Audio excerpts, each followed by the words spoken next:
Hey leaders, hope you're ready to ditch the delusion and dive into the raw reality of leading people. Because let's be honest, hope is not a plan, especially when it comes to building the high-performing and engaged teams. Today, we're going to focus on people leadership.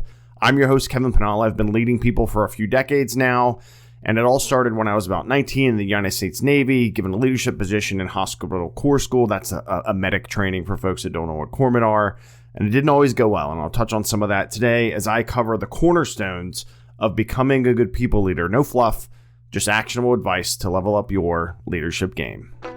Welcome to the Hope is Not a Plan podcast, where we address tough questions head on, face our problems, and highlight our hopes by providing actionable planning steps to improve ourselves, mind, body, and spirit. Now, let's get logged in and get locked on to this episode of the Hope is Not a Plan podcast. Hey everybody, thanks for coming back to episode 3 of the Hope is Not a Plan podcast, how to be an effective people leader. This is going to be a combination of some hard skills, some administrative work, which just comes with the territory of being a leader, and then the soft skills, the how do we take care of our people. So the first of these 7, what I'll call, cornerstones, we've gotten cornerstones and pillars and foundations, right, that we've talked about so far in the other episodes. So these cornerstones to me of leadership start with learning the policies. Right? We have to know with the foundation of kind of what are we going to be expected to consult our people on. We wouldn't build a house without blueprints, so why lead a team without understanding the ground rules? This is just part of being a leader. You have to dive into the policies that are applicable to you and your team and your department and any procedures. And it doesn't sound awesome, but it's part of the job. So if you're thinking about becoming a leader, know that you're going to have to get into policy. You're going to have to be able to know about it or say, I don't know, and find out about it and get that information back to your people. So dive into your organization's policies and procedures. It's critical. And knowing the rules also empowers you to advocate for your team. So let's say something comes up and you have to know the rule to speak to it on behalf of your team member. Or unfortunately, one of your team members is breaking the rules. Then you have to be able to speak to that too, and not just to be an administrative regurgitation. But you just have to know where the boundaries are to navigate challenges confidently and avoid maybe some costly missteps, especially if you have to go down the road of human resources stuff. Policy comes into play, unfortunately. It's kind of like building a legal case. Don't be afraid to ask questions. Dig deep, right? Ask the folks that have been around for longer than you, that have been leading in your organization. You don't have to necessarily be a policy pro, but you should know where they are and be familiar with them. So one, learn the policies. The second thing is knowing your organization. It helps if you're already at a place and you advance, like in the military, you test and you advance, and you're typically with the same unit, but then you could be shipped out somewhere else. In private industry, you could be there, move up positions in the scale, like for me as a project manager, going from staff to senior to then a manager. Or you could come from the outside, which I think is harder in knowing your organization, but policies can help paint that picture. And to lead effectively, though, we need to know who's who. We need to understand the team's strengths, the weaknesses, the motivations, right? It's leadership 101, kind of invest the time, look at the org charts of not just your team, but the organization above you and parallel with you in all aspects. Getting to know them too is kind of, what drives them. And we'll touch on this here a little bit, but more so, I talked about, as one of the foundations of planning is building a functional org chart where you have to know what that is for your organization to help your people resource projects or know who to go to with certain questions and know kind of the challenges that each of those groups face. And so know the org structure. It can be embarrassing if you don't know somebody in your organization and your team's asking you. If you're brand new, you've gotten a leadership position in a new organization, it's different. Right, you're expected to have some sort of grace period of not knowing who's who, and that's where you just let your ego go and say, I don't know, I'm new. Who should I ask for this? And then just do that. So we're learning our policies. 1, 2, we're knowing our organization. 3, take some classes if you haven't already. Right, leadership is not a static state. It's a constant evolving journey. It's a learning journey. Invest in yourself. There's so many great free leadership courses out there on LinkedIn Learning, on Coursera. Echelon Front has some of those. I mentioned Jocko and Leif Babiner with that Extreme Ownership book. They do great things online. There's so many resources, and it's worth investing the time. There's tons of books. Go to your library, order them from Amazon or read them online if you like that kind of thing. But if investing in leadership classes and workshops, it's like taking your leadership muscles to the gym. You gain skills, you learn best practices, you expand your perspective, And the best leaders are always learning. If you notice that, if you follow anyone that's good in leadership or you're putting that effort in, they read tons of books, right? Because knowledge is power. It gives us different angles on things. One of the best ones I've read lately is Good Leaders Ask Great Questions from John C. Maxwell. My wife got me that book. It's outstanding. It's a great thing. So know those policies, get familiar with the organization you're in or you're going to be leading within. Take those leadership classes. And number 4, ask for feedback. And there's this 360-degree feedback thing where basically you send it out to your team and you say, what am I doing well? What am I not doing? What do I keep doing? And you can customize those questions, but it's really good.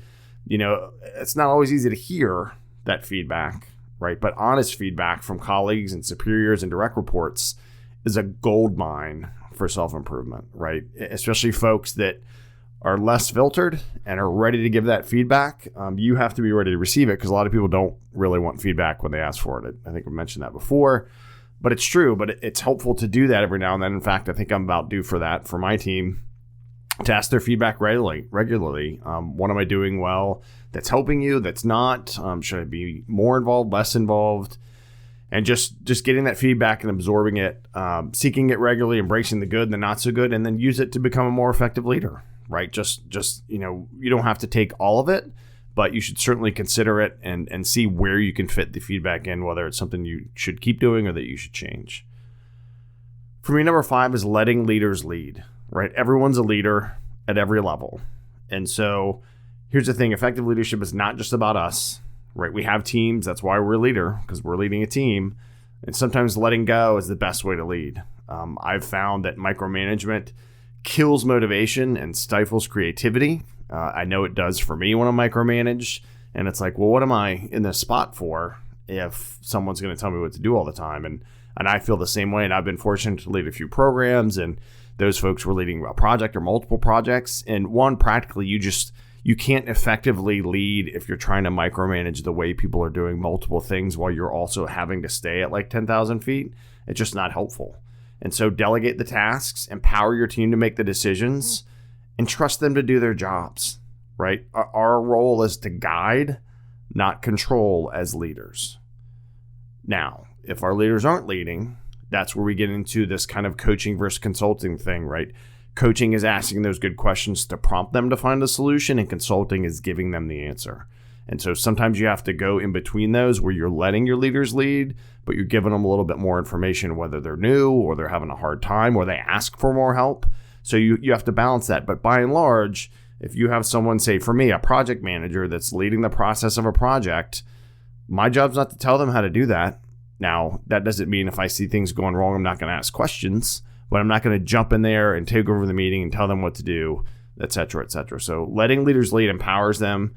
It builds morale, and it's just better for the team. I think you all have been there, right? When folks empower you and let you do what you're supposed to do and let you make decisions and be part of the direction of the company or the project or the program, it's a good feeling, right? It just feels good to be included. Number 6, gauge pushback, right? So there's times when we need to provide pushback, but there's times when we get it, right? Gauging the right moment is crucial. And so what if our team is pushing back? What if a team member is pushing back? Are they right? Should we go, you know what? You're right. I didn't think about that. It's your prerogative to make that decision on there. And I just was stuck in my own. How would I do this? Is it a minor issue that's best handled by the team or a critical situation that needs my intervention? We got to choose our battles wisely, but it's okay for our team members to push back on us. We want free thinking people because, again, otherwise, why do we have a team? We have a team to be there and grow and get better and do what they're supposed to do with their knowledge and their soft skills and their hard skills and all those kinds of things. So gauge the pushback they're giving us. Is the pushback they're giving us legit because we're maybe not letting them lead? Because they came from somewhere else and they don't understand our system? Or should we change our system to adapt what they've brought with them from somewhere else? So many different combos of how you get that pushback. Of course, as if it's appropriate, right? If you're being told no and you're trying to get them to just do the basics, then that's a problem. But you just have to gauge that as a leader and accept that you're going to get pushback, and that's okay in most instances.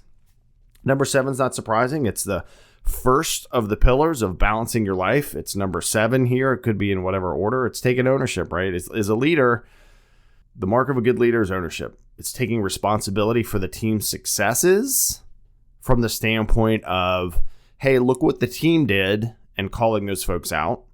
And then for sure, it's standing in front of the barrage of questions and concerns that are going to come at your team if there's a failure or an issue's happening, and saying, I apologize, I didn't address this earlier. Let me work with the team and help find a solution, or help, re-communicate that solution if it was found already and maybe somebody didn't happen to read the update or whatever happened. When you're going to celebrate the wins, when they go south again, like I mentioned, we're going to step up and take the heat. We're going to shield our team from the blame. We're going to build loyalty and trust. And we're going to own the mistakes. And that is super hard to do because we know who did or didn't do something. We may know the facts about, this or that. But you know what? As a leader, it's not your job to call out your people in front of and to other people, right? It's your job to say, that's on me. Let me work with my team member, and then we'll come back with a solution. Again, that's barring things don't get better and they go down the HR path. That should be, like I mentioned that earlier, but that should be a very rare occasion that even has to happen, because you have already worked with your team. You already know the policies and you're helping guiding them on what's our standards, both in how we do things in this department and organizationally. You know who's who, so you can help your team members navigate whether they're resourcing a project or they have a question about a specific area. We are learning and taking leadership classes to develop ourselves. We are asking for feedback proactively. Look up 360-degree feedback. There's tons of resources out there. We're letting our leaders lead, right? We're letting them do what they're supposed to do. We're giving them opportunity to be part of big decisions. We're going to gauge the pushback they give us and encourage it, right? Hey, if you feel like I'm wrong or something, let me know why, and let's talk it through. And we're going to take ownership, right? We're going to own our team members' success from the standpoint of celebrating and calling them out. And we're going to own when things don't go well by saying, that's on me. I'll find a solution with them. So there you have it. Short episode, but remember, becoming a good people leader, it takes effort, right? It takes dedication and a willingness to learn. The rewards are pretty measurable, right? A thriving team, a fulfilling career, and satisfaction of knowing that you're making a real difference. So ditch that hope, embrace the plan, and start building your leadership legacy today. Until next time, everybody, keep leading, keep learning, and keep it real. Do you have any thoughts about what I've shared today on this episode? What are your biggest challenges or successes as a people leader? Leave me your comments on the LinkedIn post I'll put this on, or on Twitter or Instagram at Hope's Not a Plan, or hashtag Hope is Not a Plan on social media. Let's get that out there. Let's keep the conversations going. Don't forget to subscribe. I'm on Apple, Spotify, all the other platforms. Share, leave a review, like, all that good stuff. And I appreciate your time. I appreciate you spending this almost 15 minutes with me. I hope this helps you become a better leader. Doing this podcast helps me become a better leader. Hearing from some of you all inspired the From the Archives, right, series or part of this show. So I'll be bringing some of the podcasts back. I've done over 300 episodes I have in the hopper. So if you think of a topic, let me know. Reach out, like I said, on the social platforms. Hopes, Hopes, Not a Plan, on Twitter and Instagram. I am Kevin Pinnell. Reach out on LinkedIn. Remember, everybody, while hope is not a plan, a good plan will bring people hope. Stay safe out there, everybody. Wash those hands, and Godspeed.